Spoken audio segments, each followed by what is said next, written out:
What's going on, everybody, and welcome to the Other Side of the Firewall podcast, where we talk about the latest and greatest in cybersecurity news, as well as we highlight those movers and shakers and glass ceiling breakers, those people of color who made it to the other side of the proverbial firewall. My name is Ryan Williams, and as always, I'm joined by Shannon Tynes. What's up? What's up? And LeVon Maynard. Welcome to the show. What is going on? So please continue to tune in throughout the week. Monday and Tuesday are topics, Wednesday discussion. No Ask Us SP this week, but Friday we talk about everything else. It's called the Weekly Rundown. Definitely continue to hit us up with the feedback. We've been getting comments from people. We definitely enjoy your feedback, your comments. Just even if it's just likes and hearts, we'll take that too. Take whatever we can get. Without further ado, I'll give it to Shannon. All right, everybody. So this one is from thehackernews.com, and it's our buddy Robbie Lakshmanan again, right? We get a lot of stuff from Robbie. We appreciate you, Robbie. This one is titled, Spanish police arrest 2 nuclear power workers for cyber attacking the radiation alert system, right?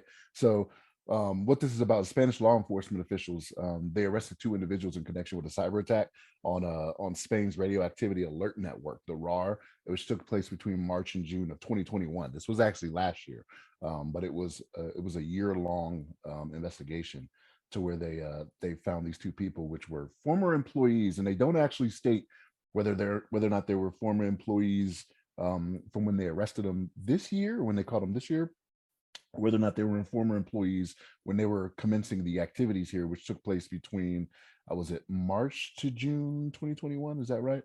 Let me make sure I got this right here. Yes. Of last year.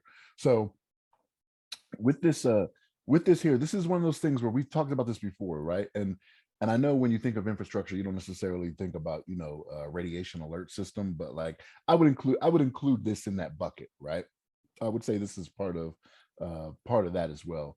But the reason for the attack is unknown as of yet. And these two contractors, I don't want to say contractors, but these 2 employees were actually from a third party. They weren't actually employed directly by the Spanish government. There was a subcontractor that they were contracted through. But what they did for this is they disabled some sensors over a matter of the 2 months that they were doing what they were doing, and reduced the detection capacity of the network. I'm getting tongue-tied here. But yeah, the Policia Nacional said the arrest was a result of a year-long investigation and exhaustive analysis of all the communications of the sabotage sensors, right?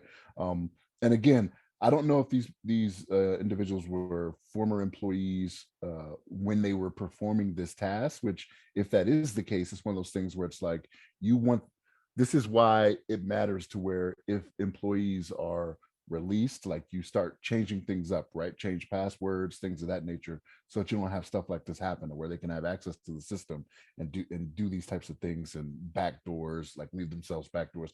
Because more than likely in some of these cases, people know when they're about to get canned, and that's when they start doing stuff, right? They're like, oh, let me leave a backdoor for myself because I'm gonna get them, right? I'm gonna hold them for ransom, right? Put some ransom attempts out there and make sure they can pay me in some Bitcoin, right? Some cryptocurrency, which I don't even know how valuable that is anymore, right? It's not even like I don't even know if that's going to be the preferred currency anymore, the way that's going, you know what I'm saying? But we'll see. But LeVon, what's your thoughts on this, man? Yeah, I was going to say, this is pretty, this is the real deal right here. I mean, insider threats are like such a big concern for a lot of companies. Like you can do as much as you can to like protect your boundaries and like make sure people don't come into your network, but then you got employees that are either malicious, or they're just unsatisfied and they want to get revenge or something like that, or they're getting paid by some other organization or some other country or something like that to sabotage your infrastructure.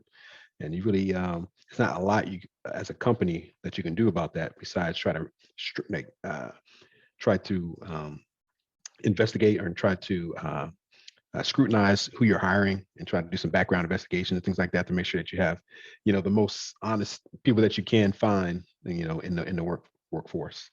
But yeah, this is pretty major right here for, a radiation alert system to be basically powered down or shut off or disabled You can imagine if there was some sort of radiation leak or something like that that caused, whatever catastrophe, maybe it exploded the nuclear power plant and affected, who knows how many hundreds of thousands and millions of lives. But it's pretty intense. I mean, I don't know much more you can do as a business to try to avoid this, but I'm glad that they did the investigation. They found out who these people were. Hopefully this will kind of like make people more, people that have potentially that malicious intent, that they're aware that people will get found out and potentially get thrown in the slammer, or at the very least pay some fines or whatever they decide at the time. But yeah, this is a pretty big one, and I'm just glad that it kind of had a happy ending and not some big catastrophe. But I guess I'll turn it over to you, Ryan. What you think about this one? Yes, sir. So first off, the name of the operation is dope. Like they call it Gamma, Operation Gamma. I'm getting Bruce Banner vibes over here.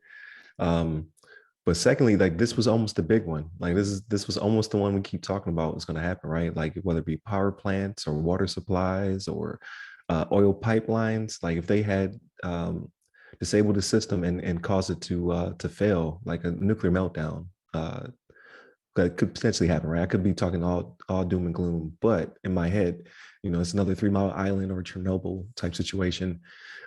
Had these mechanisms not been put in place, like this is what I would guess, right? I'm no physicist, so don't quote me on that. But for them not to know why they did it, like, so is it just to see if it could be done? Like, were they just challenging themselves, or was it were they being extorted or blackmailed by another government? Like, hey, make this power plant fail. Like that's what I'm looking forward to reading about next. Like that's the information I'm looking for. Like what motivates you to do something so dangerous that could affect, like you said, like untold number of people within the surrounding area. And if it did fail, like Chernobyl was impacting people all the way on the west coast of other states. So it could have been a huge disaster. So again, it's good that they were found out and that this was disrupted. So I'm thinking insider threat, like they're still working for the company. Like they didn't say it specifically, but you would think the offboarding process for a nuclear power plant would be pretty stringent, right? Like, but they do mention them being third parties, so that's always the case, right? When it comes to data breaches and leaks, when we clown T-Mobile all the time, or I can't remember who was last week, but they were also PHI was leaked by a third party. So you got to be careful, right? They got to be scrutinized just as hard as your actual company's employees. So I don't know much about contracting, but like there's some heads will roll for this one. Would be my guess. But yeah, I'm looking forward to bring this one up again once they have more information on why they specifically were targeting a nuclear power plant, and the ramifications if they had been successful. So definitely tune in for that. I would assume it'd probably be like a month from now or something like that. The article will probably drop. But with that being said, continue to listen to our content, continue to like, share, subscribe, all that good stuff. Share it with your friends, like find your nerdy friends, share the podcast. Monday and Tuesday are topics, Wednesday's discussion. This one goes into a bounty being put on somebody's head, so definitely tune in for that. Thursdays, sometimes we do Ask CSP. So I did one last week with Skylar Hunter. He is a script kiddie working his way to being a hacker, so tune in for that. And then Friday, we talk about everything else, so we call it a weekly rundown, non-cyber related stuff.